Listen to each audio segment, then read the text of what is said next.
Of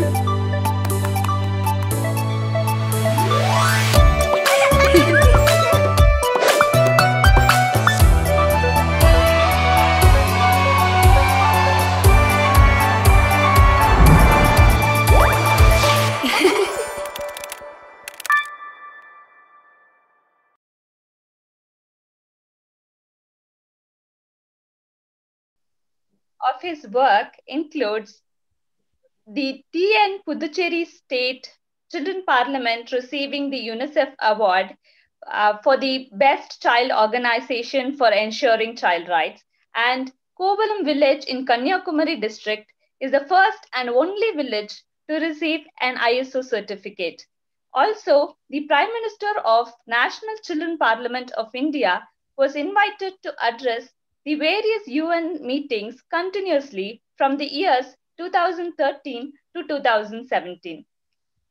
Mr. Joseph not only believes in community transformation through self governance, but also firmly believes that individual transformation is the key to accelerate community transformation, and hence have created a program called Joy of Life for individual transformation. So, having said that, now I invite Mr. Joseph to share with us the concepts of neighborocracy and sociocracy. Can you tell us what they are, sir?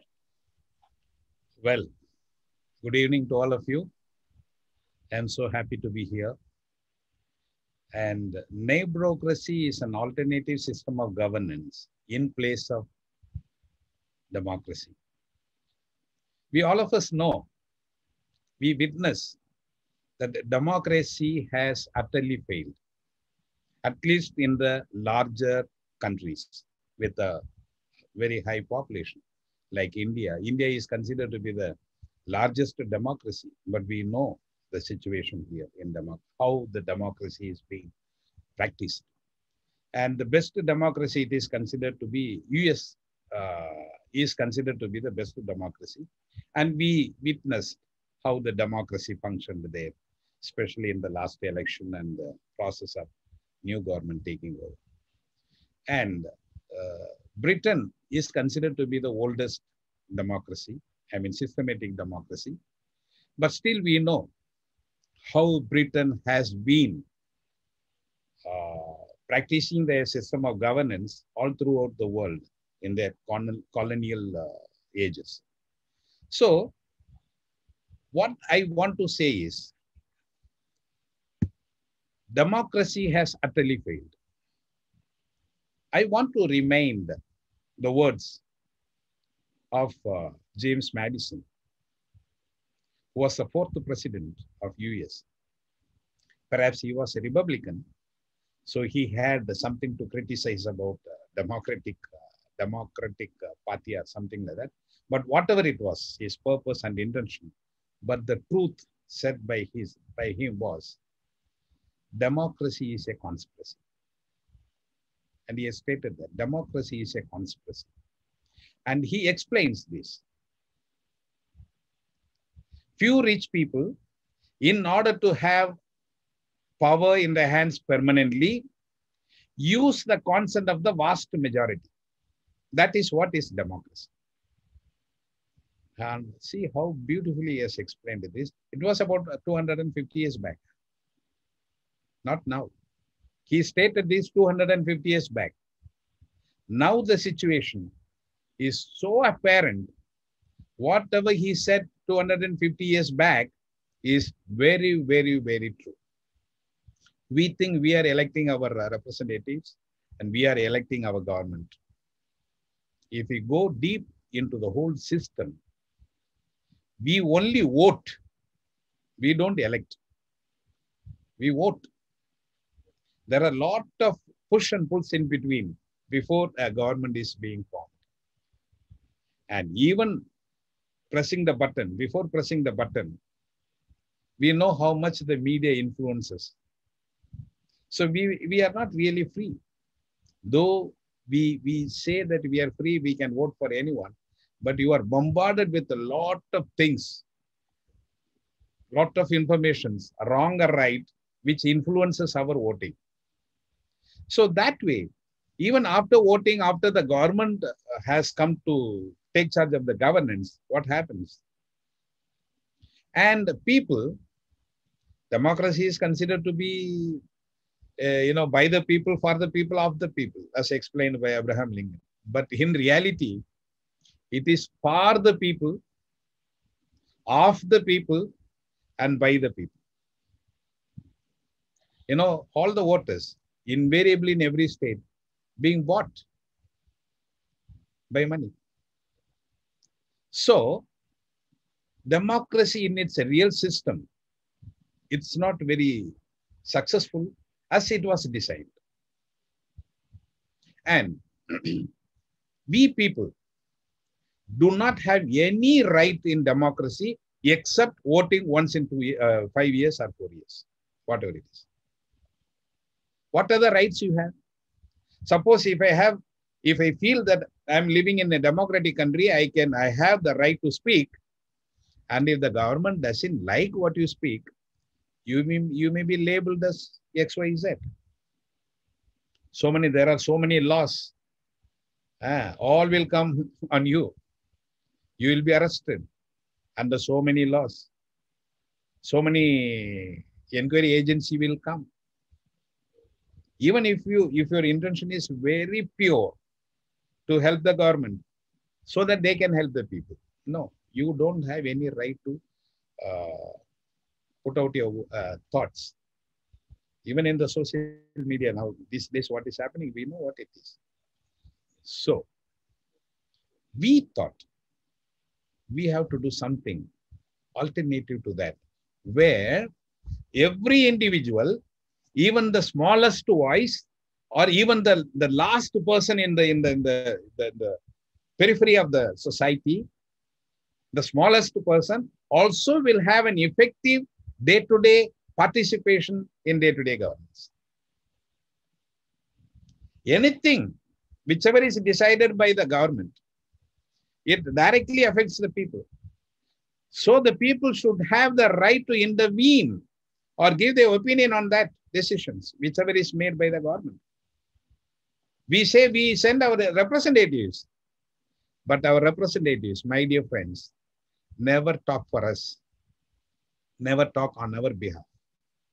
I do not want to criticize, but the fact has to be realized. We elect our MLA or MP. Has this MLA or MP anything come to you and asked you, say, I'm going to attend the assembly session or the parliament session, and there are discussion on these works, on these matters. What is your opinion, please? Because I am going to represent you. So whatever you say, I have to go and speak to them. They never come and ask you. After they get elected, you can never see them also. Even the open platforms through which you can contact, they never respond to you. They don't even, I don't know whether they see whatever the opinion sent by you by mail or whatever it is. It's very, very sad. Very, very sad. Then what they represent? They do not represent the voters whom they elect, who elected him, but they represent their party positions, party opinions, party beliefs. So it is very apparent that democracy has utterly failed.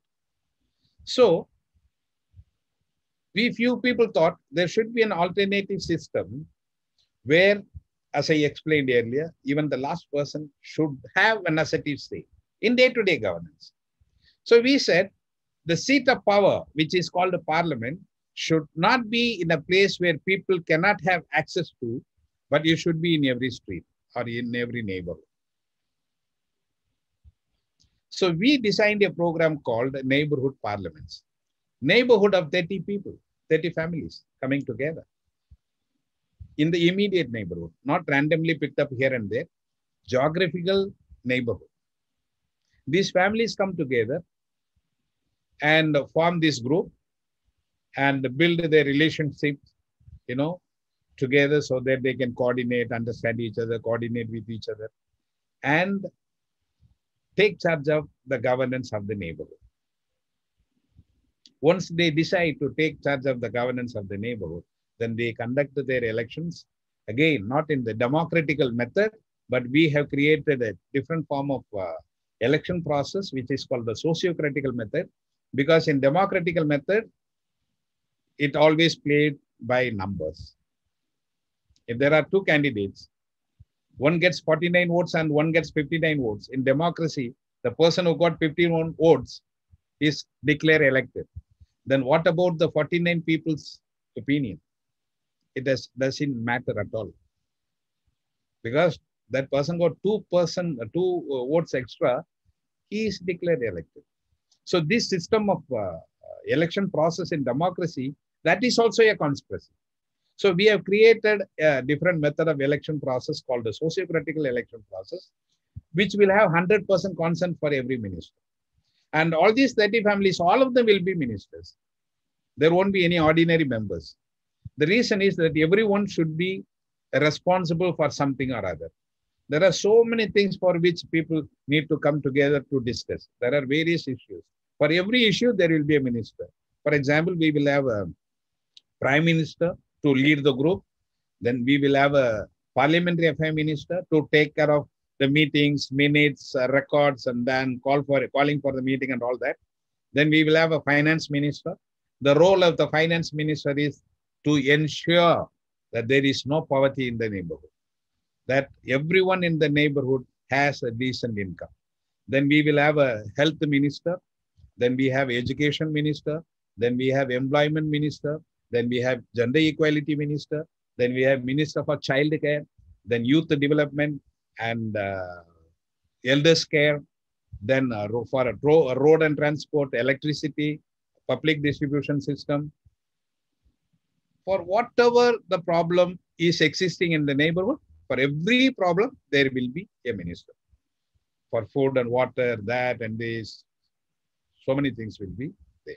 Perhaps we can see it later, elaborately on that. So they meet once in a week. It is in the neighborhood. So there is no traveling long distance, spending money and all. Once in a week they meet. The meeting will be two parts. One part will be coming together, celebrating together, so that the neighbors, learn from each other, know each other and understand each other and try to care for each other.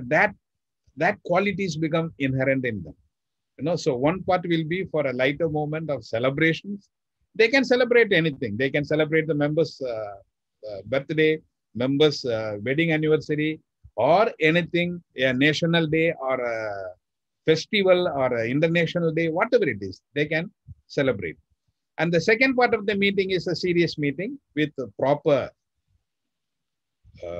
minutes and proper procedure where they discuss issues and decide something, some action, then pass a resolution and prepare an action plan and implement it and evaluate and monitoring and all that happens in that process.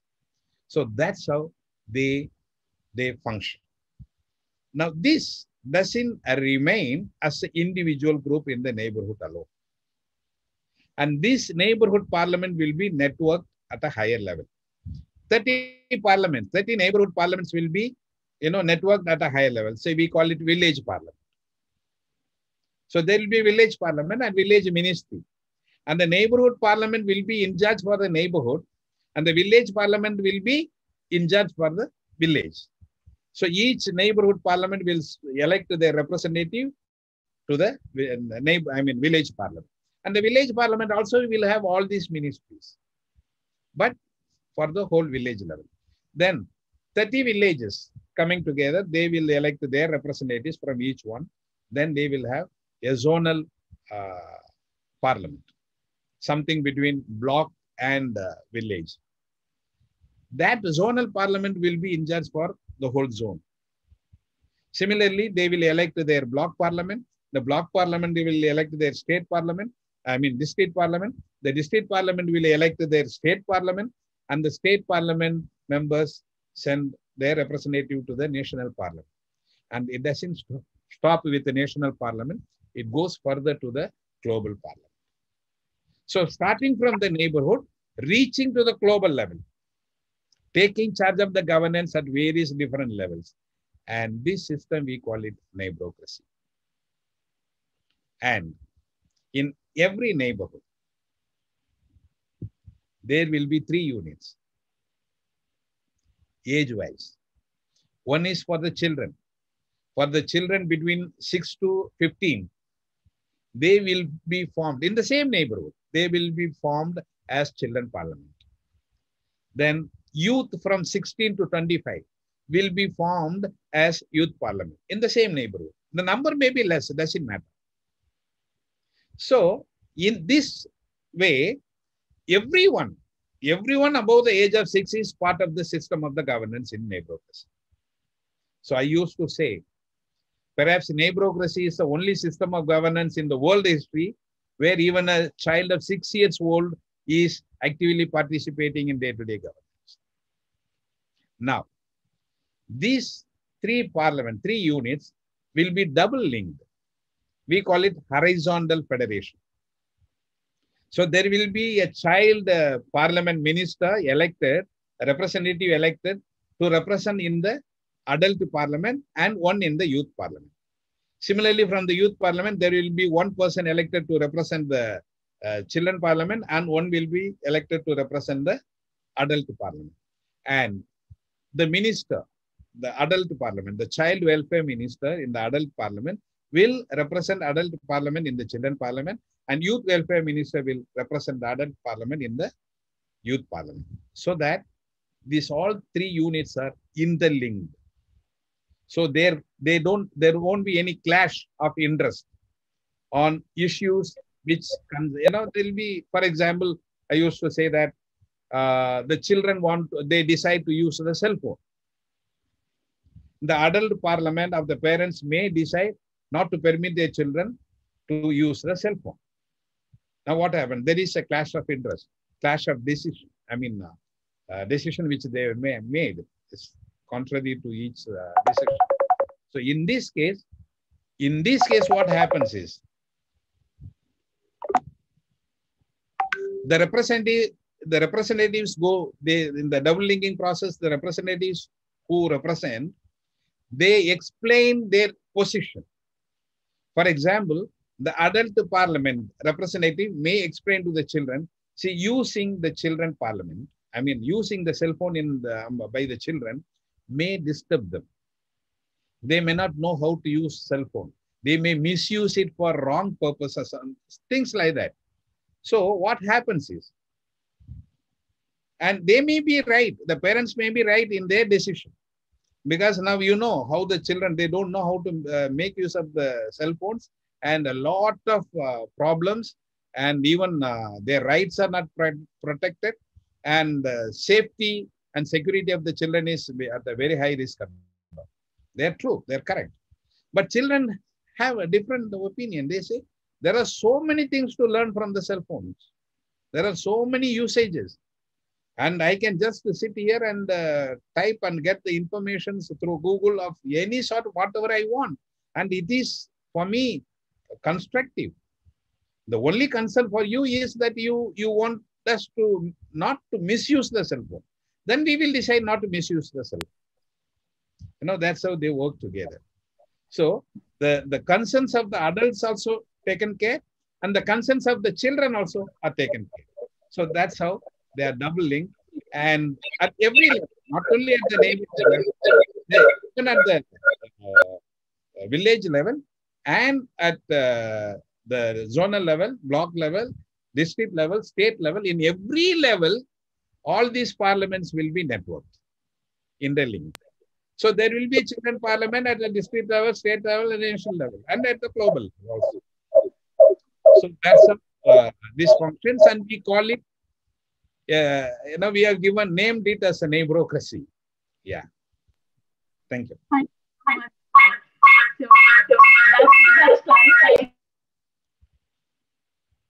I can't hear you properly.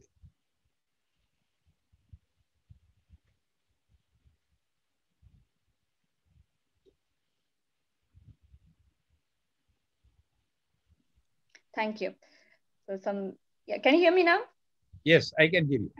So that pretty much clarifies what neighborocracy is. So now that we know what neurocracy and sociocracy are, we would like to understand what inspired you to basically get into this concept. And also, can you tell us about your character and yourself as a child, teenager, and as a master trainer now? Oh, great. This is the area which I deal very rarely because people never ask. But anyhow, it's so nice that you have asked me. See, I am coming from a very remote village in Tamil Nadu, very remote village in Ramanathapuram district. And that is considered as one of the driest districts in India. So from the farmer's background, agricultural background, and I studied locally in Tamil medium up to 11th standard. When I studied, it was up to 11th only. Now we have 10 plus 2 and plus 3 like that. That time it was 11 plus 1 and plus 3 like that. So I studied 11th standard. Then as like any other person, my father also got an admission for me in Trichy St. Joseph's College. But meanwhile, one of my relatives who was a professor in one of the colleges in Bombay had come on summer holidays. And he asked me, what are you going to do? I said, I don't know what I'm going to do. They got some admission for me in one of the colleges in Trichy. I said, he said, okay, why don't you come to Bombay? I will help you to come there and come out of this situation that, then you can see a lot of different culture and learn a lot. And even the studies and mass media communication in 1975, that was the first year. It was introduced in India. And St. Xavier's, Bombay was the first college in India to introduce this subject. And I was part of the first batch. Then my father also was a bit hesitant to send me there because a very young boy, not knowing the language. I never learned English, only though in the school I learned English, but otherwise I never knew to talk English because I studied in Tamil medium. So, but my relative, one of my uncle, who was there, he convinced them to send me along with him. So I was also excited because I'm going away to a far place, which is considered to be a very rich place and that and this like that. So I was taken to Bombay and I was put in the hostel, college hostel, and I studied there. And after my studies, it was 4 year studies. After my graduation, I started my business. And though I was given an opportunity to do some work in the Pune Film Institute right after my graduation, but I said, no, I will go for my own business. So I started the business of assembling audio tapes in Bombay itself. So in 1978, 79, and all, audio tapes are very famous. So I started my unit, and one of my friends helped me to set up and all that. So I had good clients with recording companies and even open market in Grand Road, Leamington Road. I had a number of clients, so I used to supply them all these audio cassettes. Then I wanted to expand the business. In 1983 or 84, I said, I have to come to Chennai also. But when I came to Chennai, I said, already there was a big competitor for me against whom I cannot fight. So I stopped the idea. But meanwhile, I was introduced to another business, very lucrative business. That was exporting shark fins, again by one of my friends in Chennai, who was my classmate when we were doing schooling. And then I started collecting shark fins from the shores, from various coastal areas. Then started supplying in the beginning locally to the sellers here. Then I started exporting. So as I was exporting shark fins, I every weekend I used to travel 1 week to Singapore and 1 week to Hong Kong, because these are the two places, the biggest market for the shark fins at that time. So every Monday there used to be auction, Monday and Friday. So 1 week I used to attend the Singapore auction, and alternatively the next week I used to attend the Hong Kong market auction. So I started doing this business, and it was very nice. I was making a lot of money. As I was making a lot of money, and in the year 1989, I was thinking I should do something for the society. Slowly, my focus started shifting from making money and business, because I already started making money, good money. Then my focus started, that I had to contribute something to the society. Then what all of a sudden came to my mind was that I should start a political party. So if I come to power, political power, I can help people, I can do a lot for people and all that. So I started my own political party in 1990. After starting political party, and I was a very young person, perhaps the youngest person to start a political party. There are young people in the political parties, but to start a political party, perhaps I was the youngest one. But anyhow, I started, and I very easily came into contact with mainline political leaders in Tamil Nadu as well as in the national level.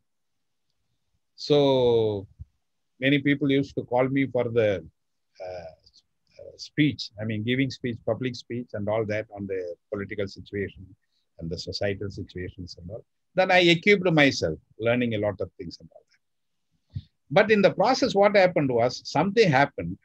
Whenever I met the mainline political leaders, they were always talking about coming to power and getting the votes of the people.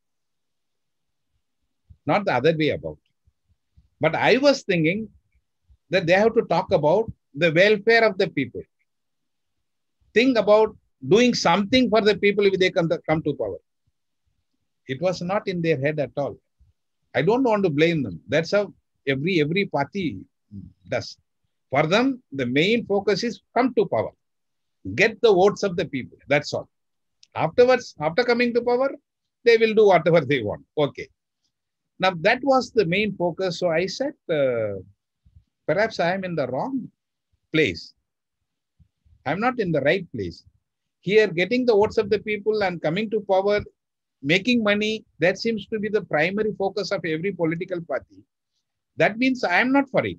I did not come to I did not start a political party for that purpose. I thought of doing something, but I felt that there is no space for that. And in this process, what happened? I started reading a lot. And I read one of the books where our Ambedkar has mentioned. And it impressed me a lot. That changed the course of my life. What he said was, even if a saint comes down from heaven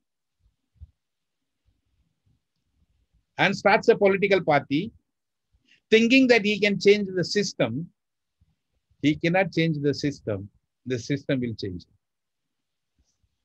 That is his statement. The statement is made by him when people asked him why he did not start a political party. He was a law minister at that time, 1953 and all, of the union government. But he was not belonging to Congress party. Because of his personal ability to deal with law, he was made as a law minister by Nehru. So people asked him, they thought that he will start a political party. And his answer was this: even if a saint comes down from heaven and starts a political party to change the system, he cannot change the system will change it. And he explains, to run a political party, they need money. In order to get the money, they have to stretch out their hand to the moneyed people, the rich people. Once they get the money from the rich people, they have to compromise. Once they compromise, they cannot change the system. They will be part of the system. And it struck me. And if that is going to be the case, I am a small person. all big jambawans in the political arena. I'm a very small person. How I am going to do it? And that is not my cup of tea. So I said, I have to work not for party politics, but I'll have to work on people's politics. So in 1994, 93 and 94, I started working on it. I have to do something about creating people's politics instead of party politics. Because when we talk about politics, always we think about party politics. But there is a politic away from party politics, which is called the people's politics. So I started thinking about that. And that was the time Mahatma Gandhi influenced me. His statement, he says, 20 people coming together at the center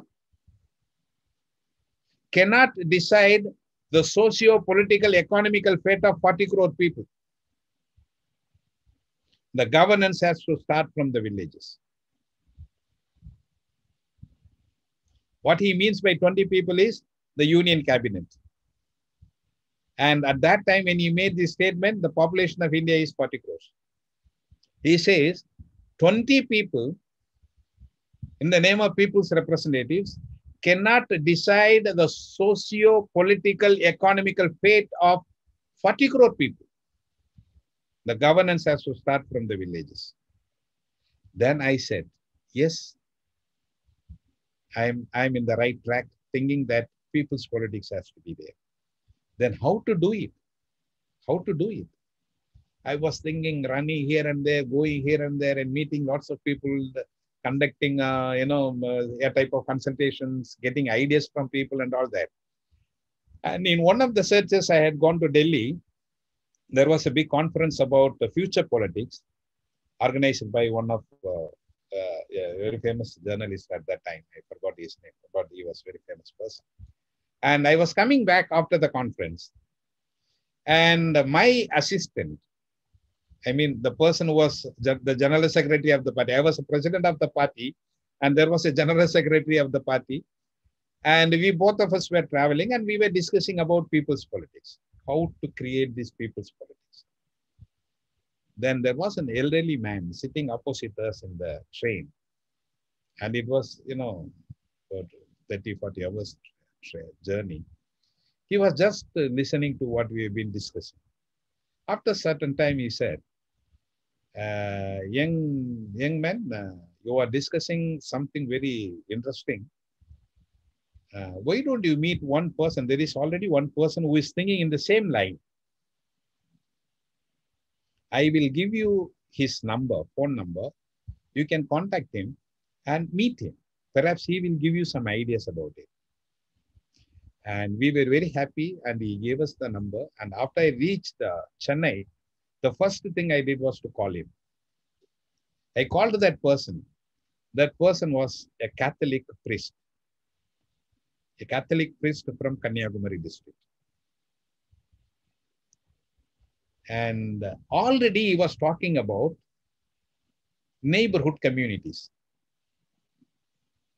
People at the neighborhood level coming together to take charge of the governance, take charge of the issues, what they face and all that.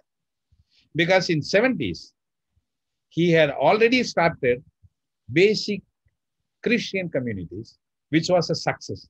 Now it is all over the world. And those who are related to Catholic Church, you may be understanding that. Now he was talking about basic human communities, that is neighborhood communities. So that was a time I met in 1994. Once I met him and I got the idea from him, I said, it's one of the best things to do. People, irrespective of their caste, religion, beliefs, and the social status, economical status, educational status, and the criteria of coming together, being just living together in the neighborhood, coming together and taking charge of the government. It's a wonderful idea. Then there was a lot of discussions and further things, and there were some experiments done over 1 or 2 years, and it was wonderful. Then immediately we launched the program called Neighborhood Parliaments. Wonderful. Mr. Joseph, Yes. Sorry to interrupt here. Yes. I'm Captain Rajiv. Tina mentioned about me. It's such a pleasure listening to you, sir. And we've, as I'm sure each one of us who's experienced democracy today in India, because I don't think we've experienced it elsewhere so much, we all have understood that there are a lot of shortcomings in the system of governance. We all know that it is not the system that is working well, but most of us stop at that point. And it's such a pleasure to see somebody like you who did not stop at that point and decided to find an alternative.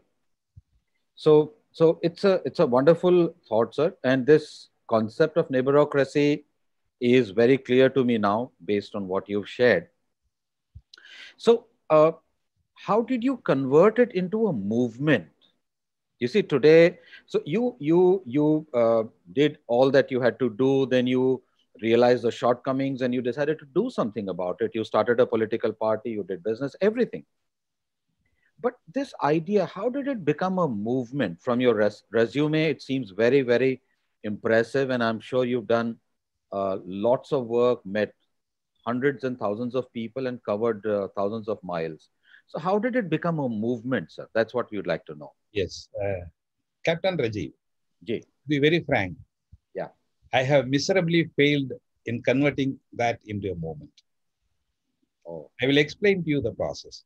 What happened? okay. First, this idea was experimented in Kerala. Oh, And you must have heard about Thomas Isaac, one of the communists. He was till recently he was a finance minister of Kerala. right. He was a Malappuram MLA at that time. And when we shared this idea with him, he said, "I will implement it in my constituency." So he started there in the name of Ayalkootam. Ayalkootam is neighborhood groups. And Malappuram was it was considered as one of the poorest constituency in Kerala at that time, and least educated at that time. Now the situation is entirely different. And this Ayalkootam was introduced by him in his constituency, and it started picking up. Then people started getting organized in a very big way, in a massive way, that they got already, network at panchayat level, village level, panchayat level, and block level, and district level.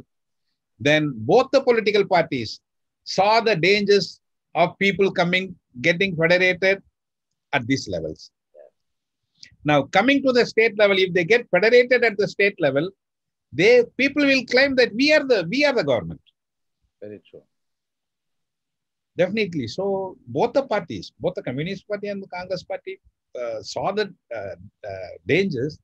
So they called these people's movements. I mean, they said, "See, don't get federated above the panchayat level. Okay, whatever we need to give you, we will give you." So that's why almost 40% of the state budget is directly allotted to panchayat in Kerala. Oh.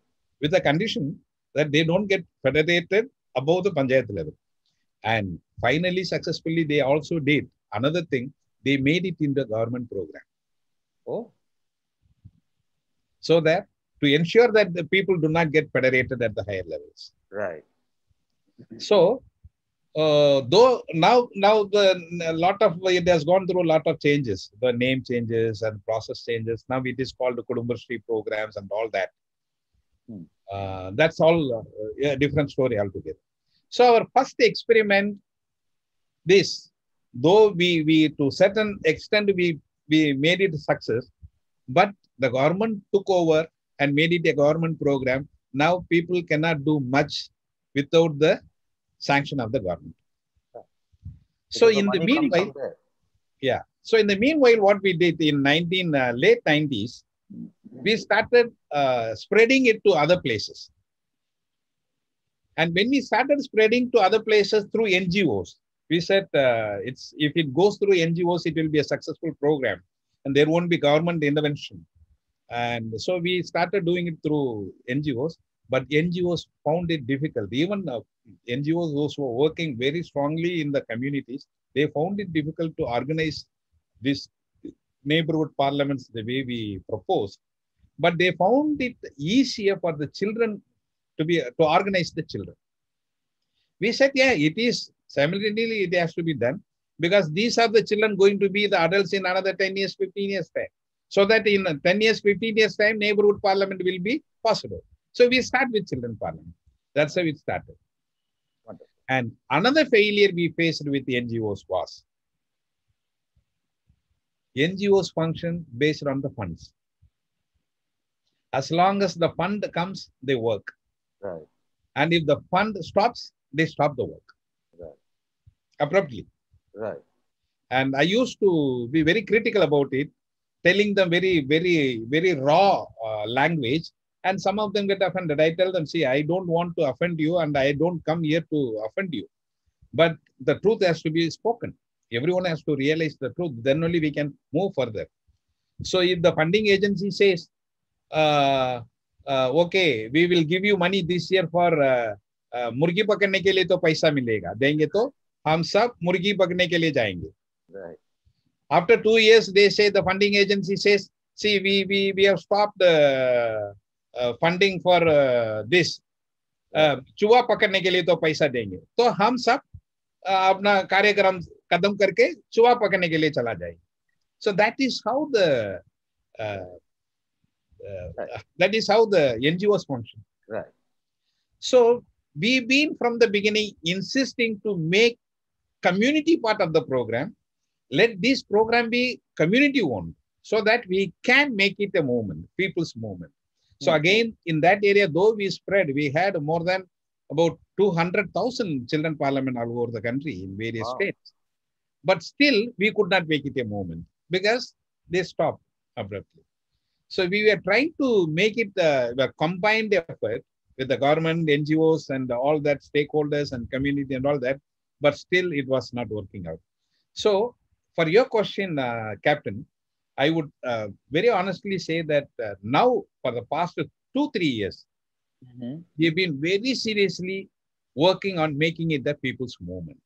Right. Now we need support of the people like you who have influence, who have some contacts, so that when we start building communities, we make it a movement, community, people's movement, so that people themselves will take charge of this. Right. Yes. Thank you. Wonderful. So that's wonderful. I mean, it's interesting. You say that it has not been successful, but the fact that the Kerala government used your foundation to make a template out of it, and to a great extent, you were able to influence the people. If you were to go back and start this afresh, is there something that you would do different to make it more successful than you think it is today? No, I want to change the whole frame. The frame is the same, but the method of implementation we may have to change. Right. So now what I will do is, now what I have learned in the process and what we started in the past 2.5 years back, but by the time the pandemic and all lockdown, so we could not do much.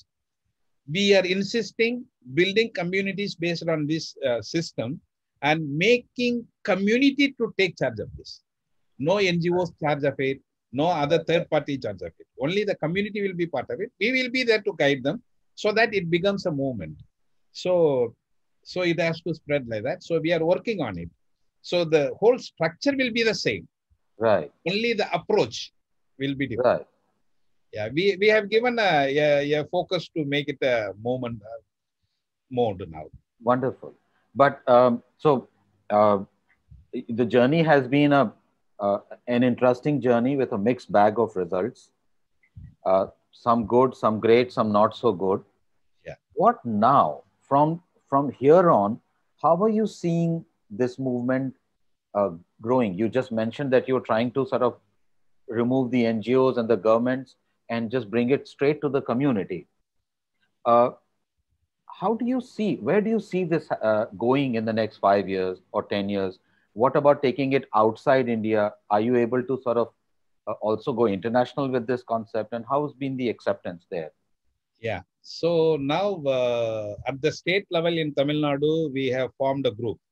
Okay. Which will take charge of making this into a movement. Okay. We will identify youth leaders, youngsters, volunteers, like you have volunteers now, who can make it a movement. And similarly, also we are trying to form a national level team on this. And as far as foreign countries, already we are spread out to 42 countries. African countries, American countries, Latin American countries, and Europe. And one very encouraging experience what we have, which we are going through the process now. We have identified a group of people there in Europe who are so much interested in the concept. So they have formed a type of network. Okay, this network has members in various countries. So this network people, there are about, we have right now identified 49 people, and there will be some more people added to this. These people are constantly trained, and they are all convinced about it. They want to take it up in their respective countries. But before that, we are also working out to bring guidelines to involve the municipalities and the city councils of Europe. So we are working on bringing out the guidelines in the printed format. In another few months, it will be ready. And we are going to present it to the 1,800 municipalities and city councils in Europe, at all the 27 countries. So this team of 49 people will take care of it. So that we feel once the city councils or the municipalities take, because the city councils and the municipalities in the past few years, my experience with these people, they want citizens' participation. They want the citizens' participation in every aspect of life. So the city councils, when they prepare a plan for the city or for the people, they want the people's opinion, people's participation in every level. So there is no any structure made now. So they randomly pick up some experts here and there, and they say it is citizen participation. But when I presented this, for example, when I presented this in 2016 to Lisbon City Council, they were so much happy. They were taken up with this concept. They said it's wonderful. But of course, things changed now, and now still we are working out. And this is one of the reasons, not only in Lisbon, in Portugal. I discussed with the City Council of Vienna, Austria. I discussed with City Council of Augsburg in Germany, and all that. They are showing a lot of interest in this. Lots of interest, because the structure what we have prepared is 100% foolproof. It will bring 100% citizens' participation in every aspect of their life. And it will help and strengthen the activities of the city councils and the municipalities. Even the government, for that matter. If they come out with certain schemes, they need not look forward the bureaucratical setup to implement. We know well how Rajiv Gandhi had said earlier, if 100 rupees is given, only 1 rupee reaches there because of this pipeline. Whereas here, we have already a structure at the base, neighborhood-based group. You directly give the scheme to the group. They will take care. Already we have experimented this in some, especially when the tsunami came on in the coastal areas of Tamil Nadu and Kerala. These groups, wherever these groups were strong, the relief work, rehabilitation work, and restoring work was 100% successful. So this structure is required. So we are already working on that. And already we have identified a few organizations like Village in the City in UK, and one transformative governance from Canada, and like that governance from below from US, and American Solidaria from Chile, and that various organizations we are working with now, so that it will be spread all over the world. And very luckily, since the concept is very interesting, convincing, people are very much interested. Because there is another important factor to this. That is, it is very much connected with individual transformation also.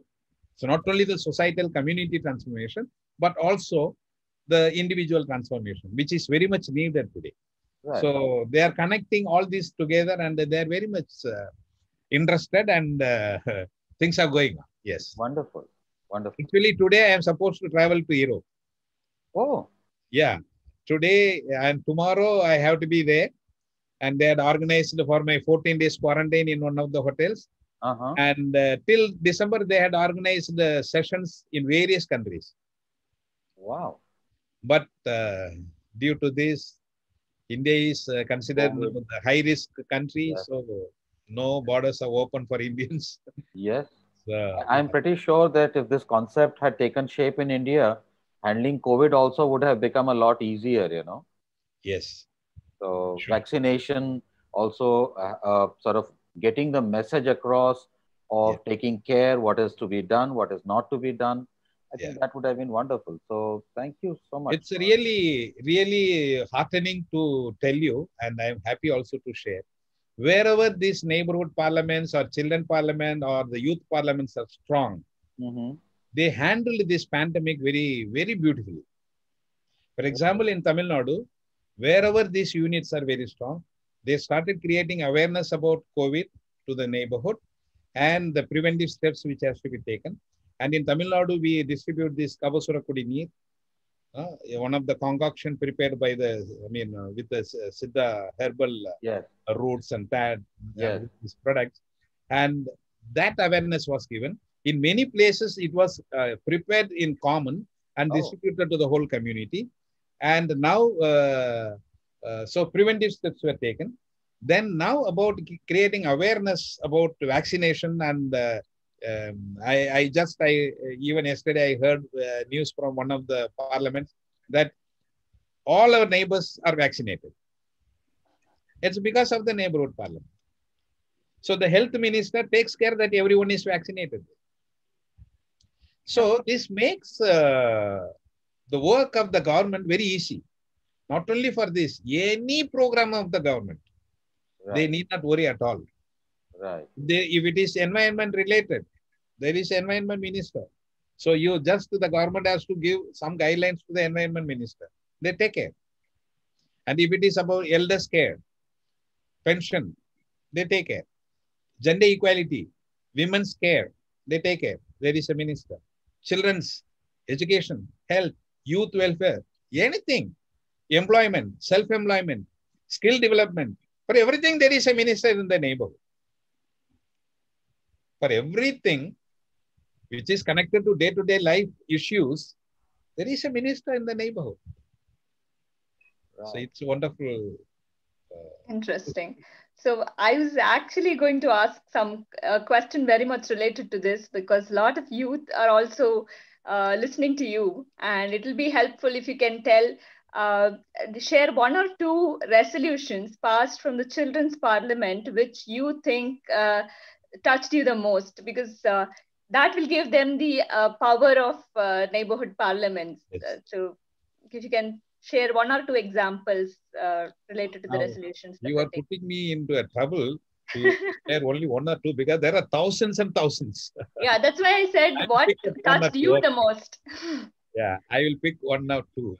For example, in one of the children parliament, they have passed a resolution that they will not use vehicles to travel around. They will use only cycle. Maximum they go walking, and if the distance is about 3 kilometers, 4 kilometers, they use cycle. Or if it is very long distance, they use only the public vehicle, no private vehicle. This is to ensure that the environment is safe. Then they have taken care that every child is properly educated. Every child is properly educated. When I say properly educated, it's not only the academical part of it.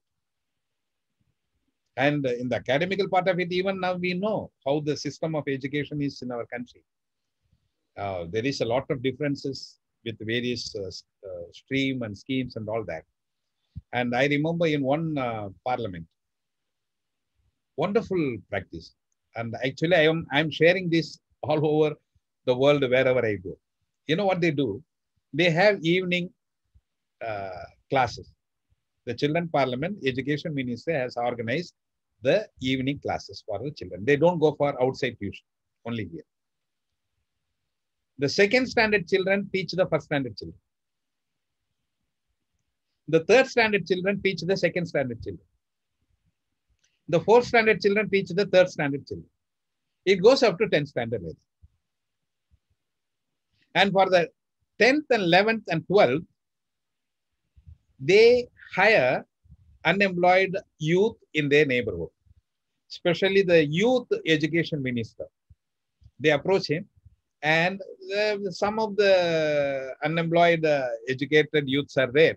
So their help is sought to teach little elaborately more because of the board exam of 10th and 11th, 12th. And for that, Children Parliament pays them honorarium of 500 rupees or 1,000 rupees or something like that. That money is collected by the Children Parliament and they have their own fund. The finance minister ensures that they create their own fund and they have their own fund creation activities, fundraising activities and all that. So, how wonderful it is. And in one youth parliament, they have passed a resolution that we will treat every women folk in the neighborhood equally. We will take care of the safety and security of the women and the girls in our neighborhood, and it is our responsibility. How wonderful it is. And where does the girls face the danger from? From the youth, maximum in the same village. Yeah, but here in this case, the youth of the village become the protecting force for the women there and the children there. How wonderful it is. So the whole community, the whole society will be transformed. Once they see, I remember when there was a television interview, the anchor asked me, see, usually when the youth come together, they shout and dance and do damages here and there because the bus days are celebrated in Chennai. Bus days are, I think, Ahalya will know that. When the bus days are celebrated, they just bang the thing and they create nuisance and all that. So he was asking, when the youth come together, only destructive and negative things works there. I told him, there is no opportunity for the youth to come together to think the right way, the right things. Do we have any opportunity for that? No. So automatically, see, they are full of energy. The energy has to be released. Otherwise, it will affect them. So what happens is when 2 or 3 people come together, youngsters come together, immediately things get into negative things because that is a negative vibration which has been promoted by the society, promoted by the media, promoted by the politicians, promoted by everybody. So only the negative vibration is working there. But let us create a situation where they will create a positive energy, positive vibration. Then when they come together, positive things will happen. For example, I wanted to say, I don't know whether it's the correct forum to share that. We had the Jallikattu demonstration a few years back in Tamil Nadu. 100,000s of youth, both boys and girls, together on Marina Beach. They were there almost for 7-8 days, even little more than that, I believe. All these days, girls and boys, all youngsters, staying together, at night staying together, sleeping on others' lap, boys and girls together, but not even one sexual abuse was happening. And it was quoted by the foreign media also. Such a big crowd helping each other, almost all of them are strangers, but even sleeping on the laps of boys, sleeping on the laps of girls, girls sleeping on the laps of the boys, day and night together, and the government put up the power. It was dark. Everyone was using the torchlight, but still there was never a single untoward incident which affected the modesty of any girl there. Oh. How? That's why when there is a positive energy created, a positive vibration created, youth can do wonders. And this youth parliament is one of the best platform for the youth to get into the vibes of this positive vibration, positive action, and positive energy. So Wonderful. they release the energy so that it is constructive and productive. Wonderful. To themselves and to the society. Wonderful. In fact, Mr. Joseph, when you are dealing with the youth and of course the society also at large, you are also facing the outcome of our education system. So all these people have been to some sort of an education system. Yes. And they are educated, as we may say. What is the most powerful insight or realization that you have gained in all these years about education in our society? And how is it affecting these people? Is it positive? Is it not positive? I'd like to know your views about that. Interesting question, Captain. I'm very, very happy to share this information because it's one of my very pet session in the seminars. Oh. And I also run teachers empowerment programs for the schools, for the teachers. And when I run this, and even for the parents, how to be successful parents program, I run for the parents. And I go into it. When I ask the parents, why do you send your children to study to the school? I tell them honestly. There need not be any cooked up answer for this. I am not asking this question to test your intelligence. Be frank. Why do you send your children to school? And invariably everyone says, we send our children to school so that they will have a bright future, which means they will be settled with good profession and making good money. And I tell them, if you want your child to make only money, you need not struggle for all these years sending the children to school. You know how each day the parents struggle to send the child to the school?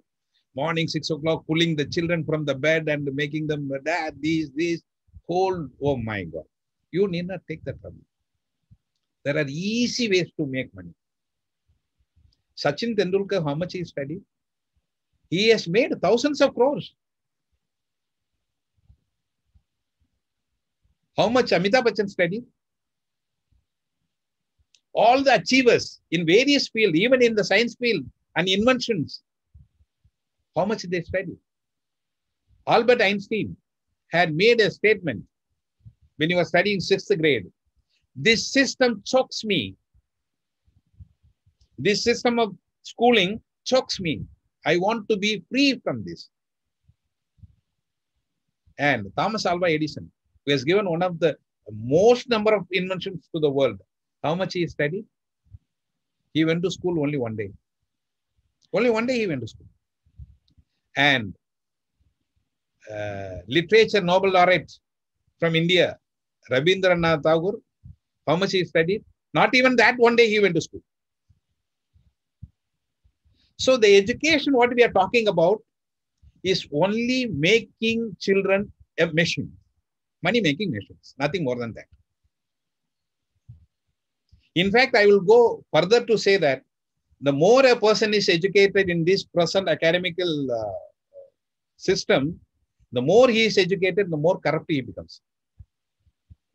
Mentally, morally. And monetarily also. I used to share, if a person studies up to 5th standard, joins as a peon in the government office, how much bribe he takes? A peon in the government office, perhaps 50 rupees, 100 rupees. And if he studies a little more and becomes a clerk, how much he takes? 500,000. If he studies a little more and becomes an officer, how much he takes? 5,000, 10,000. And if he studies IAS, IPS, how much he takes? In lakhs. So the more he is educated, the more corrupt he becomes. There may be one or two exceptions, like Kemka or Sahayam or people like that. Exceptions are always like that. But generally, I do not want to blame the system. I do not want to blame the system. It is built in such a way that, it produces slaves for the corporate companies. They should not question. Like machines, they have to keep on working for the corporate companies. That's all. It's all designed. As I told you earlier, it's the rich, those who rule. Whichever country it may be, always it is the rich who rule. In the mask of a particular political party. That's all. They have the mask. Party may vary depending on their interest, but always the rich rule. So they design everything. So what I want to say is, you will have to go further. The system has to be built so that children, those who come out of the schools, have to become holistically developed human beings. Holistically developed human beings. It's very, very important. We don't want machines. We don't want money-making machines. We want human beings. I remember in one of the African universities, there was a board. You just permit your students to copy in the exams. You can ruin the country. If you want to ruin a particular country, permit the students to copy in the exam. That's all simple.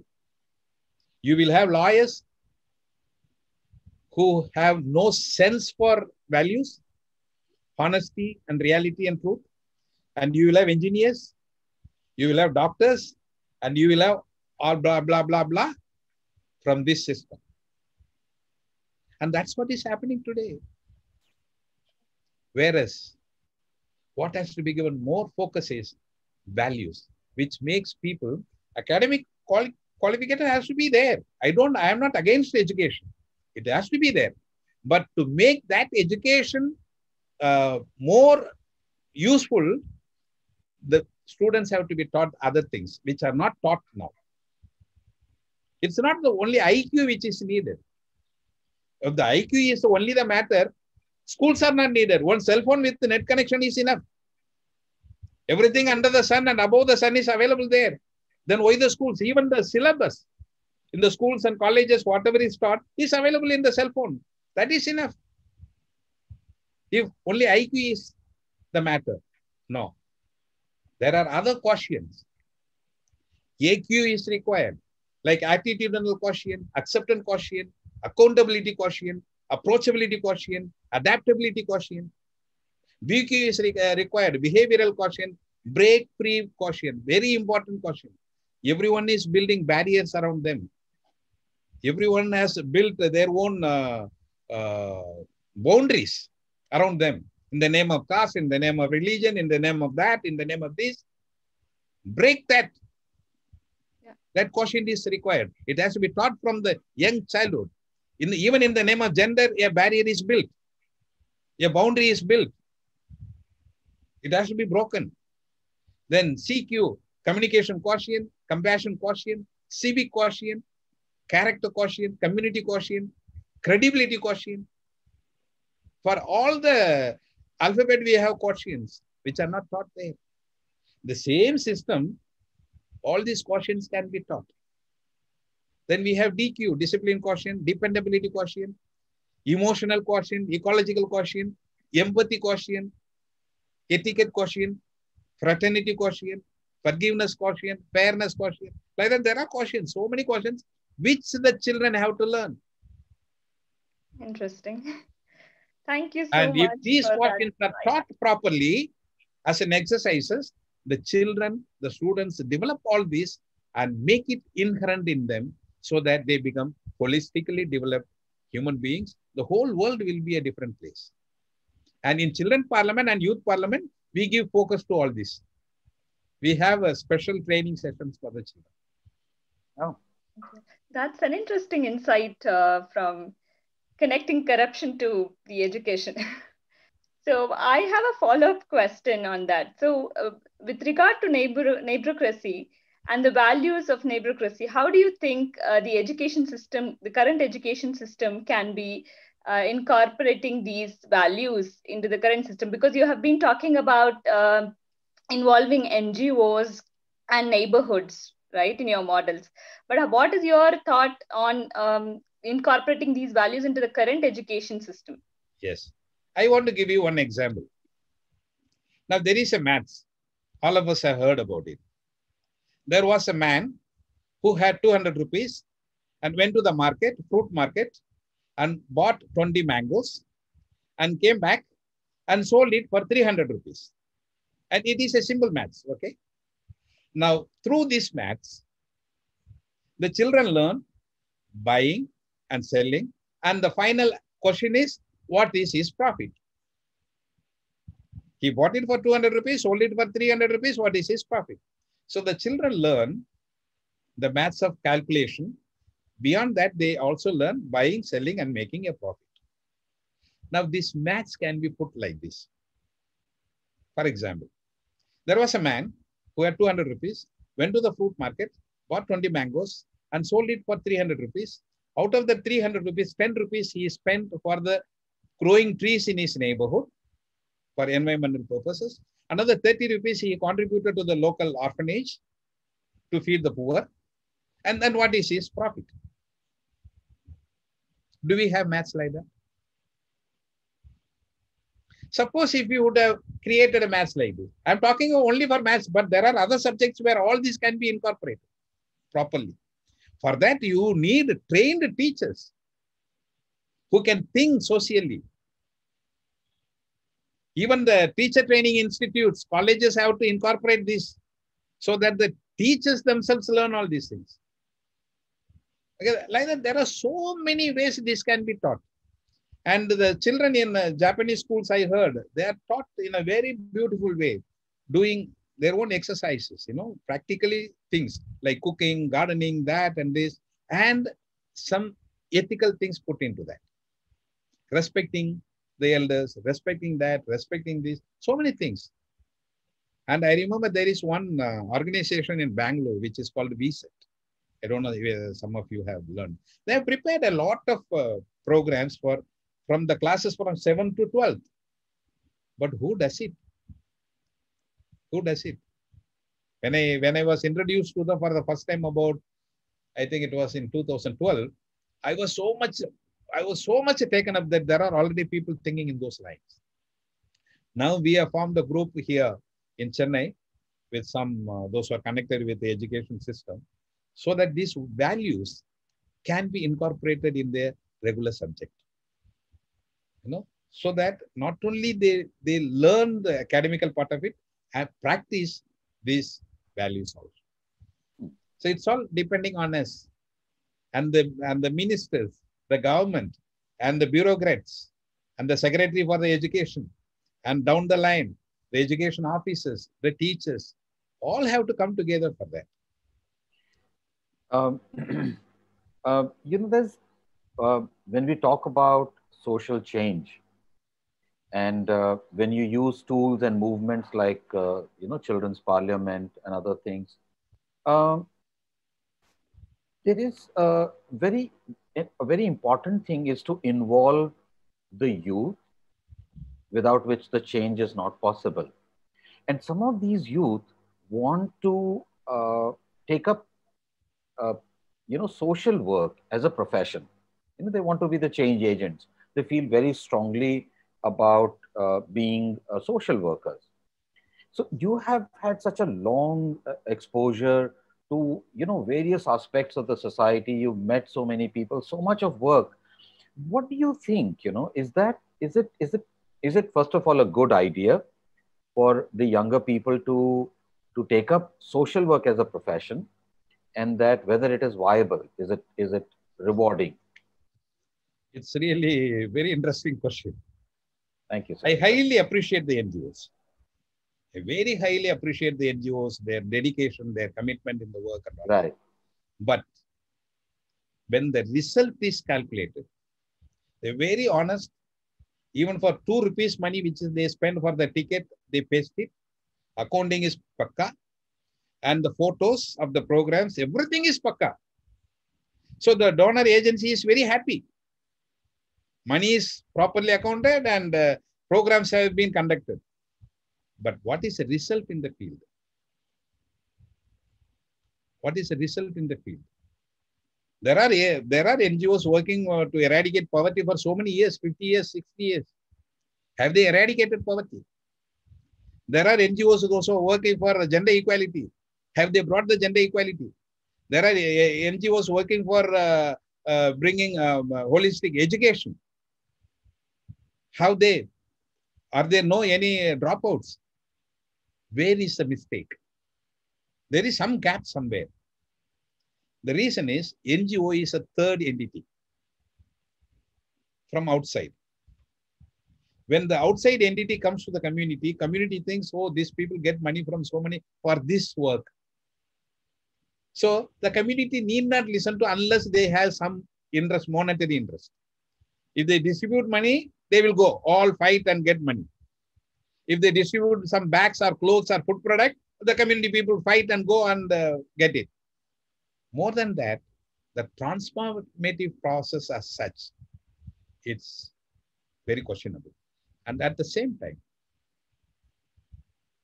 I used to say this, when a person starts NGO, what is his objective? His objective may be very genuine, that I have to do something for the community. Okay. But in the process, what happens is, I have to have more staff. I have to have a bigger building. I have to have bigger this thing, which means my own kingdom has to be established. So automatically the focus shifts somewhere else so that they have to grow. If they have to grow, if their intention is that they have to grow as an organization with more staff, more office space, more facilities, more that and more this, that means what? More problems have to exist in the community. Only when there is more problem in the community, these people can grow. They never say, I have to solve this problem, I have to disappear from this scene. They don't say that. And no NGO doesn't want, no NGO wants to disappear from the scene. They want to exist as long as possible there, which means indirectly they want the problem to exist. Only when the problem exists, they can exist. So that's why I am against all this type of thoughts. But I highly appreciate the NGO's contribution in this. But at the same time, the youth of today, how they can contribute. Right. They need not go here and there, anywhere else. Focus their own neighborhood. Focus their own neighborhood of 30 families.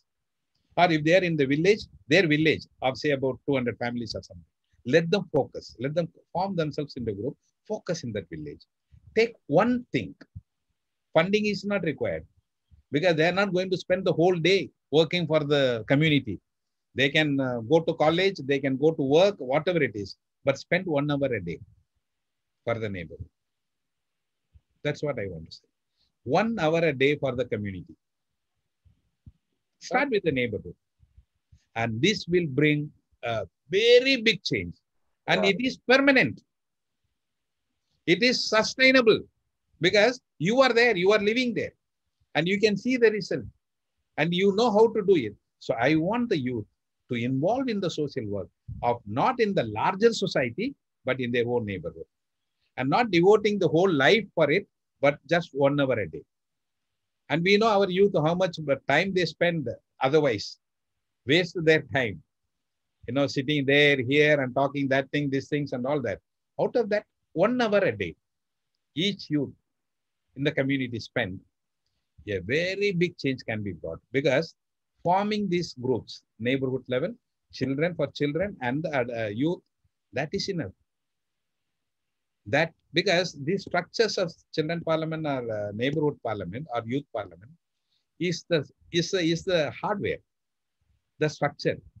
The software of any problem can be put into this to make it function. Any issue you talk about, housing issue, water issue,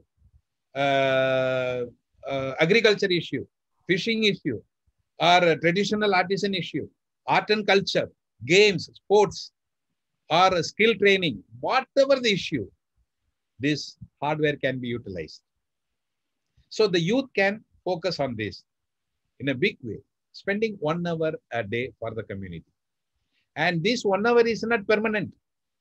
Only until they establish and train and all that. And that is, once that is over, they need not do, because then the group will take care of it. That's what I request the youth for that. I think that's a wonderful thought. I think because every time somebody thinks of doing something for the society, they think of very large problems and they look at very large picture, and sometimes also that tends to make them demotivated, because they feel, oh, how can us, just me, how can I make change at such a large scale? But if I invest that time in my local area, I think, and I can see the change also much faster with smaller investments. So wonderful. I think, Tina, would you like to come in now? Thank you, Captain Rajiv. Thank you so much, Ahalya. So, sir, we have a lot of questions from the audience as well. So yes, I would like to open the forum now for the audience to ask their questions. So if anybody has a question, you can please raise your hands, or you can type the question in the chat box and I can then read out the question as well. So the forum is now open for the audience. Please go ahead and raise your hands. I also request you to switch on your camera when you are asking your question, because we would like to see you. Thank you so much. So, okay, we have some hands we have already raised. So the first question, Hardi, please switch on your camera. Thank you so much. And yes, thank you, Hardi. Go ahead. Yes. Hello, Joseph ji. Yes, my network is good, no? Yeah. Go ahead. So the talk is very inspiring. I'm constantly getting the goosebumps. Thank you. और एक जो मुझे सवाल आ रहा था जब मैं सुन रही थी आपको कि the journey has been very long and would be very challenging. You would have achieved so many things, but I wanted to know the specific incidents of your life when you had to put your values to choose. You like ऐसे challenges जब आए होंगे आपकी जिंदगी में, जब आपको अपने values और में से choice करना पड़ा होगा कि किसको importance दे, तो ऐसे अगर आप एक दो incident बता पाओ, क्योंकि आपने गवर्नमेंट के साथ भी काम करना पड़ा होगा, लोकल गवर्नेंस के साथ भी काम करना पड़ा होगा, तो ऐसे challenges में आपने अपने value को कैसे sustain किया? तो It's a very good question, Adi. Here, I always value the values. However educated I am, however talented I am, however skillful I am, but if I lack in values, I feel I am good for nothing. Okay. So there is no any compromise at all regarding the values when I deal with people. For example, I will tell you one example. Once I had applied for the passport of my wife, my daughter, and my son. I had my passport earlier. So the police officer came home to verify. So the verification was over. I was at home at that time. The verification was over and he had signed in all the 3 papers. And as he was leaving, he saluted me. Okay, sir. Thank you, sir. I also saluted. Thank you, sir. And again he saluted. Sir, thank you, sir. He said, thank you, sir. I knew what he was meaning. Then openly he said, this fellow is an uncrackable nut. So he opened, sir, for each passport verification, we take 1,000 rupees. Now, since it is 3, you need not give 3,000, you give me 2,000. I said, usually I never give money to anyone for this work. One best thing what you can do now is, you cancel the verification and take it back. That fellow looked at me. What happened to this fellow? He cannot cancel the verification. I know. Because he has to then answer the higher authorities. Because already he signed it. Even if you wouldn't have signed, I would have said, hell with you. I will not do it. So it is my values. I see to that. I never succumb to all these pressures. Even if I had to undergo a lot of difficulties. Even at times, I undergo difficulties. Doesn't matter. But the truth will prevail. Until then, I have to work on it. So these values, I live. When I live these values, it is easy for me to translate it to the others. And all the values, the lessons, what I have prepared is based on people's real experiences. So that, because everyone wants easy life. That's why corruption. You just press the button and you get it. For that, you have to pay money. Corruption is so much. But I say, okay, you have to wait 2 days, 3 days. It doesn't matter. After 3 days, you get it. If the process takes little longer, start the process a little earlier so that you get the work done in time. But bribing is one of the worst crime in any democracy. It's not only it is going to kill you, it is going to kill the whole country. So I live my values, and there are times I had to. I remember in one area in the border of Rajasthan, Gujarat, and Madhya Pradesh. In that area, there is one community which lets their grown-up, their children who has reached the age, the female children, for prostitution. I don't know whether you have heard about it. People, those who are from the Oasis movement, those who are based in Gujarat may know that. So when we started there, because it was a traditional practice of that particular community, traditional practice. Any female child comes of the age, it will be advertised in the whole village that this girl is ready for prostitution. And it is done in their own houses. And they charge heavy money. Customers come from other side, from the town, cities for this. And heavy money is, and that is their livelihood. And we penetrated there. We started Children Parliament. And you know what are the prices we had to pay? Our organizers were chased, stoned, beaten by the thugs, by the brokers. Even I had to run when I had gone there once to save my life. So this way, there are areas where we have to experience some difficulties, but we should be strong enough in our mind. For what we are doing this. Once you are committed for the cause, you will not turn back. People ask me, sir, how much you charge for your sessions? I tell them I don't charge anything. So that means you may be having plenty of money for your family. No. See my house? You see the background? I am traveling all over the world. I am living in a single bedroom flat. My bedroom is only 10 feet to 10 feet. And the hall is outside. But my son and wife is there waiting outside in the hall. That is also small hall. We are not living very affluent life. And I don't believe in all that things. If I wanted, I could have made plenty of money. Even during this pandemic, so many people from other countries asked whether they need to send some money for. I said, no, I am not interested in your money. Please.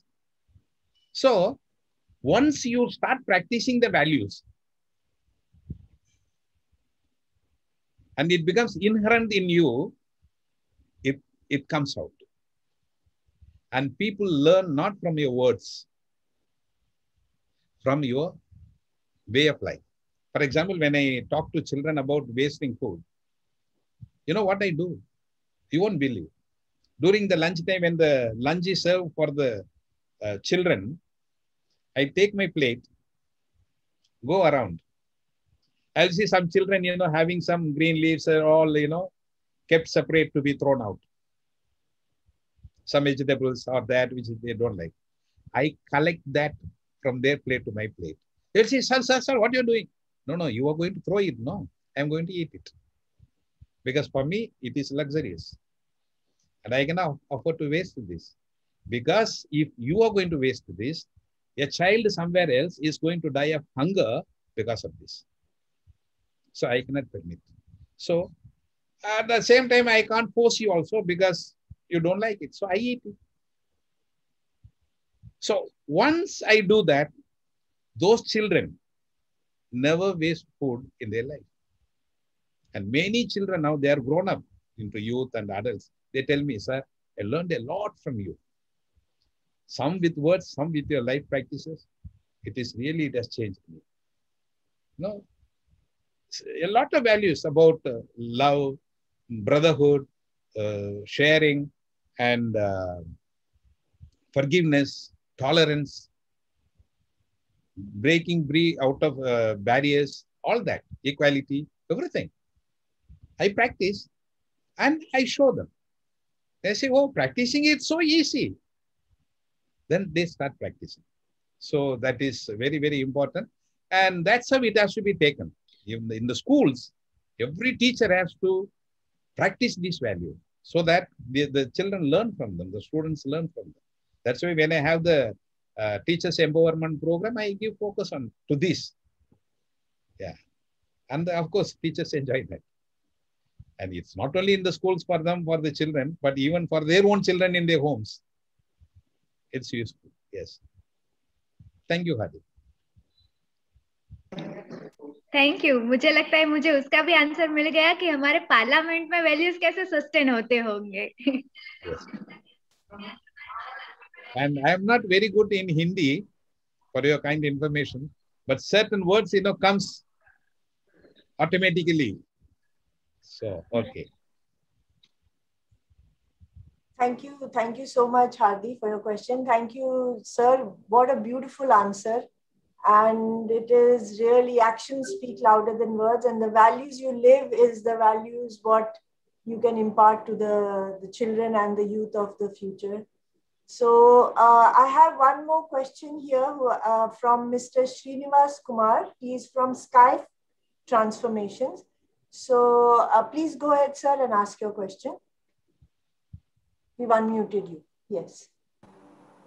Go ahead. Thank you, Oasis, for the opportunity. Wonderful program, I should say. But then sometimes when you become busy in life, in fact, from 4 o'clock, I was attending 2 programs simultaneously. My left brain was in the other meeting and right brain here.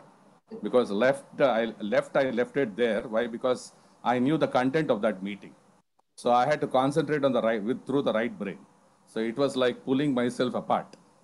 But I did pick up some good pieces of information. But I need to sit with Joseph G for a detailed discussion, because this is a wonderful and a passionate subject that he has touched upon. And decentralization of power to the local arena was a dream of many people, including the famous Mahatma Gandhi. And I think Joseph G was talking about it. And let me tell you very honestly, I don't beat around the bush and I don't believe in diplomacies and all that. Normally, whenever I see a person for the first time, I look at him very critically through an X-ray scan, all those equipment of mine, I will use it to find out where I can find out holes in this person. But out in that discussion, I hardly could find holes. So having not found those holes, so I thought, let me create new holes. So that let me see if I can catch him in that slot. So, sir, take it in that in a good spirit. Why? Because the first thing that any one of us should achieve in this world, more than anything, is to be a genuine human being. I'm sure you'll accept it. But unfortunately, our education system, our way of life, is not supporting us to become good human beings. Well, I may be wrong in saying this, but if at all people are becoming humans, it is out of their own self-expression. It is not any government system or an education system or something, or the United Nations has taught us how to behave and live like humans. It was only individual volition that we are humans. Then when you spend almost 20 years to 25 years in education, what is the nutty thing that we are doing? Wasting all the time there. In my personal opinion in education, I think my personal life, I have wasted almost like 60 to 70% of the time on in that education arena, because that is all that I picked up, right? But luckily in my case, what happened is I was knowledge-centric person. So every textbook that was given to me, I studied from a knowledge perspective, not from the examination perspective. And that is why all that knowledge is becoming valuable to me. Maybe I may be a cranky exception. But you know, there are so many shortcut methods of passing examinations, right? But thanks to the new education policy that has come up now. Sir, coming to the bottom line of the question that I wanted to ask you is, now besides being a human being, and humans can become also divine beings. Forget about divinity. Once humanity itself is not achieved, where is the question of divinity? Okay, that we will talk later. But now, we also know that when you talk about that Lok Sabha and Rajya Sabha, half of the time you have the subject of religion going on, right? Whether directly or indirectly, okay, you have this religious tussle that happens in India. Right, sir? The Hindu versus Muslim versus Christian, that tussle, right? So, when I saw your name, Joseph Ratnam, I took you as a Christian. First, is my statement correct? Are you a Christian, sir? I was born a Christian. Okay. I don't belong to any caste or any religion. Are you damn sure about it, sir? 100% sure. Why? Because in the conversation, that is what I got. Here it looks like he must be a good Christian, or he must be a good human being, is what I took it. But I should not jump to conclusions, right? Because in life, we have jumped to many, many conclusions and fell in too many pits in life, right? So for that sake, I'm openly discussing with you, sir. No other. Thank you, But as far as I am concerned, there must be definitely good in Bible. There must be definitely good in the Quran, the Bhagavad Gita. So wherever the good and the best are available, pick it up. As human beings, you need to pick it up. Pick all the best and the good and follow and practice that. And don't push a certain agenda in a particular direction and say that is the good thing, that is the best thing, and so on. Because as a human, humanity only should be the best process. So from that point of view, I'm coming straight to the question. What is your perception and understanding about religion? And how should we take this religion hereafter? Thank you very much, sir. That's good. From today, what shall we do? And the answer will be very lengthy. I don't know whether others will be patient enough to listen to. Now the time is going to be over. I think if they give us Zoom time, we will continue also. I don't mind. Yes. And right. See, in the olden time, the school certificates used to carry the name of the caste. Now it carries, PC, SC, ST, something like that. Okay. But when I studied, my school certificate had the caste name of my forefathers' caste. The moment I saw that, and I had decided to be a casteless person long back. You know what I did? I tore the certificate and threw it. Wonderful. I said, if this certificate, this paper is going to decide which caste I belong to, it is going to put me in a small box. I don't need this. And you will be surprised to get another news. When somebody was telling me that because of this education, you are what you are now, I tore my degree certificate and threw it also. So I don't belong to any caste. And my children do not know what class the caste they belong to, because they have written, we had applied for the other category, which is not named there. Now, coming to religion. I was born Christian. Of course, it has designed me at my young age. But once I started growing into things, religion is man-made. Once I realized that, I should not be under somebody's design and somebody's slave. If at all there is something between me and the cosmic energy, it should be a direct connection. There should not be any broker in between in the name of any religion. And if I cannot connect to the supreme power without any broker, then I am unworthy to be a human. Why do I need a broker? So once I realized the truth, I stopped belonging to any religion. And I don't believe in that also, because now you will be surprised to know that I spend almost 4.5, 5 hours every day in meditation. Not related to religion. They're all, this all blah, blah, blah, blah, blah, blah, which is not needed. You connect to your creator. Connect yourself with the creator. And it is very easy. I don't know whether you are well aware of the Siddhas. In Tamil, we have Siddhas. Please read those things. They say, Nattakallu pesumo nadan ullirukkaiyil. Can the planted stone speak to you when God is within you?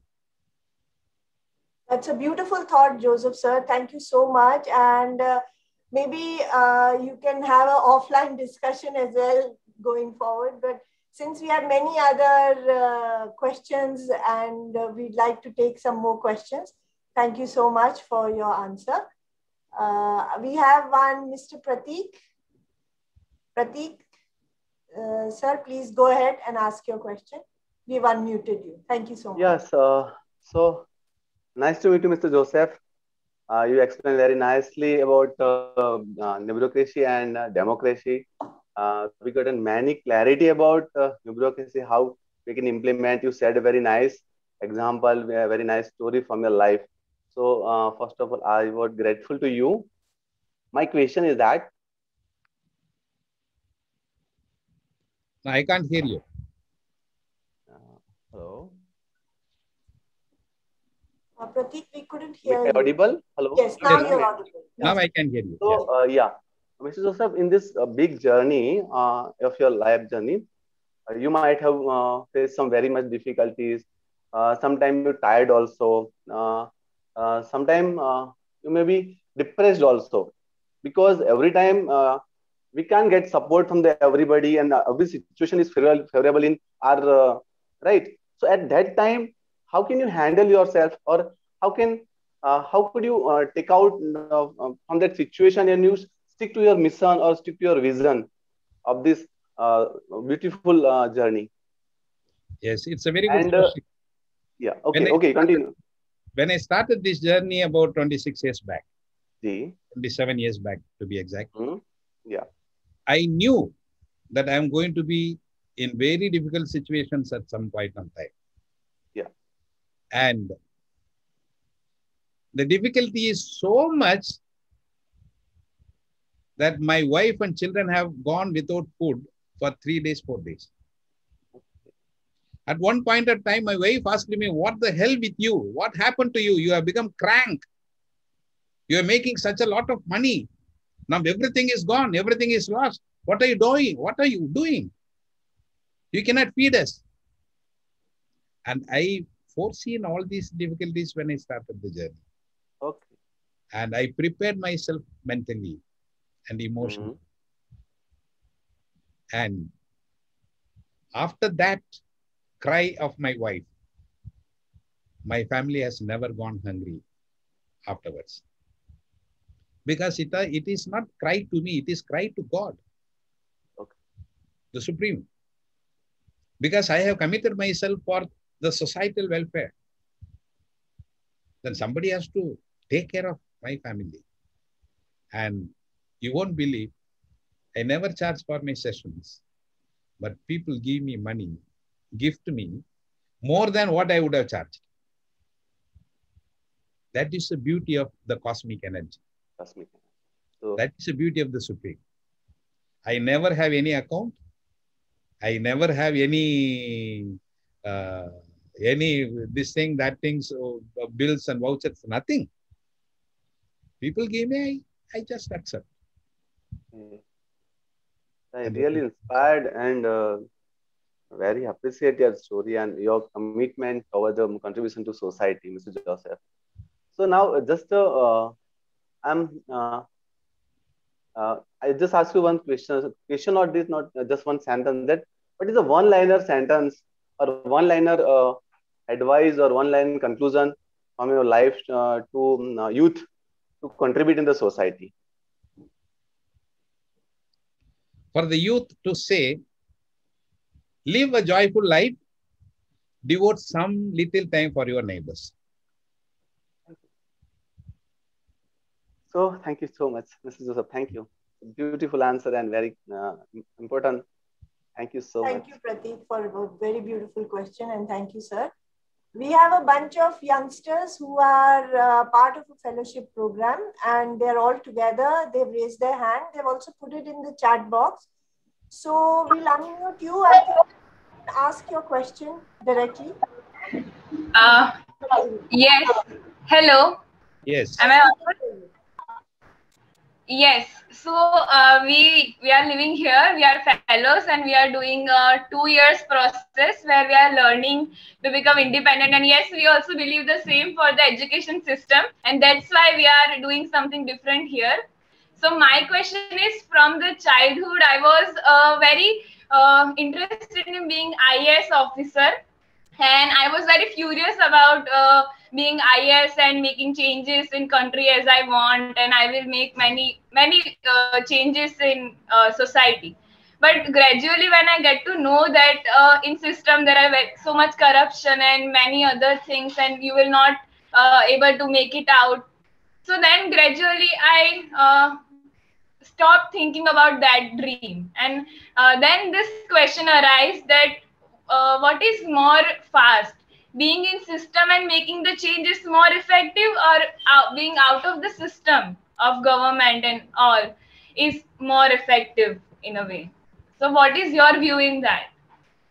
So my view about this, we are not big enough to come out of the system to change the system. We are not big enough. If I am, say, Amitabh Bachchan, perhaps I can do it.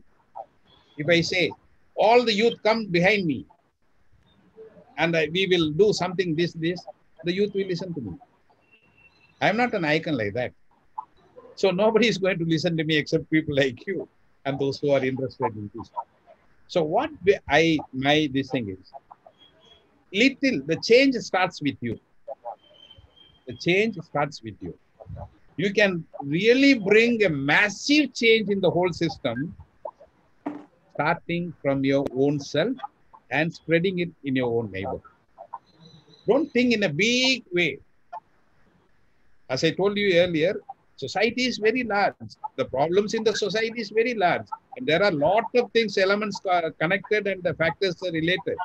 And we are not able to, we cannot do it one by one. And the life will not be enough for us to do all that. But start with yourself and start within your neighborhood, where you live. Spend 1 hour a day. The rest of the time you spend for your other things, for your studies, for your livelihood, whatever it is. But this 1 hour spending for the neighbors and for yourself, it will bring a very big change in the years, in the near future. It will not take very long. Thank you. Thank you. Yeah. So any further question, Purva, or you want to ask something else? yes, there is a second question. We just want to know the view about that. That we have seen our India's parliament sometimes in news channel and all, and they mostly literally fight. They don't listen to each other. They don't let anyone speak, and it feels very weird when the mature and adult people who have given that position to actually help our country, and they are doing such a silly thing in being in that position. And opposite to that, we also live in community here, and we also do parliament every Sunday. So when we do parliament, we feel more responsible. We listen to each other, we empathize, we try to understand, and we feel much way mature than them. So, what is your view about our India's parliament? You are 100% correct. That system is built for that purpose, so that they fight each other, the parties, that and this, their interest and all that. But the parliament, what you have started, is built for living a useful life. Yeah, coordinated, helping each other, caring for each other life. And you don't have in children's parliament, you don't have opposition party. No? But they have opposition party. When they have opposition party, if the ruling party comes really with good things also, they have to fight against. Because they are opposition party, they have to oppose it. But in children parliament where we propose, there is no any opposition party. Only one unit, all of them are ministers, and they only evaluate, they only monitor, they only implement. So everything is done by the minister themselves. So there is no space for fighting. And secondly, children are more honest. If the children laugh, they laugh because they are happy. If the adult laugh, there will be 5 meanings for their laugh. You know that? So adults, they're already into different mind level. So that's why we give more focus for the children parliament also. Because from the young age, if we cultivate them in the right direction, in the right way, we will have right adults in the future. So hats off to you all. Please continue your parliament. And if you need my help to reorganize them according to the way we want and to be more useful, I am happy to help you. Yes, thank you so much, sir. Thank you so much. Thank you. So actually, we've run out of time, so we won't be able to ask any more, take any more questions. We do have one question in the chat as well, but I think that also how to start a youth parliament in our area in Madurai. But you have a full format and everything for that. So maybe for that, Dr. Vigadhan, you can contact Mr. Joseph and he can guide you further for that. So maybe you can give your contact details on the chat, sir, so then people can contact you for further questions. Surely. You want me to give my email ID? Email ID on the chat because there's some people asking for it as well. Yeah, surely. So then they can contact you separately for all further questions. Thank you so much, sir.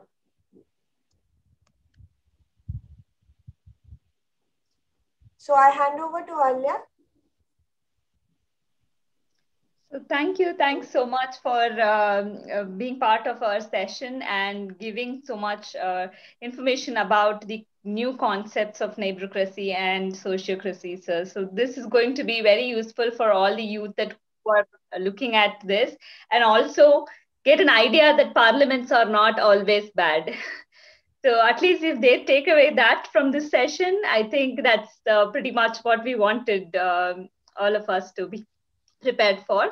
Thank you so much for shedding good light on how politics can be different.